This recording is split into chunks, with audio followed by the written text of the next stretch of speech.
ہمارے بزرگوں نے وہ لکھا ہے کہ جب انسان کو اللہ نعمتیں دیتا ہے تو پھر رب کا حکم ہے کہ اس پر شکر بھی کرے. نعمتوں پر اللہ کا شکریہ نہ کرنے پر بھی استغفار کرنا چاہیے کہ اللہ تو نے بڑا کچھ دیا تھا پر میں شکر ادا اس پر بھی. ہمارا تو اب یہ حال ہے کہ جو ہمارے پاس چیزیں ہیں وہ ہم کہتے ہیں یہ تو میرا حق تھا،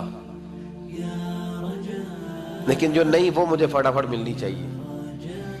مطلب اگر میرے پاس صحت ہے تو اس کو میں اپنا حق سمجھ لیتا ہوں کہ یہ تو میرا، یہ چونکہ ٹھیک ہے جی، یہ تو صحیح ہے، تندرستی ہے، یہ تو ٹھیک ہے، لیکن کار کوئی نہیں، وہ ذرا مل جانی چاہیے. اولاد تو میرے پاس ہے، وہ تو میرا حق تھا، میرا رائٹ تھا، معاذ اللہ وہ تو ہم نے حق بنا لیا. اور میرے پاس بنگلہ کوئی نہیں، وہ مجھے فٹافٹ مل جانا چاہیے. بھئی یہ کس طرح تیرا حق تھا، کس حساب سے؟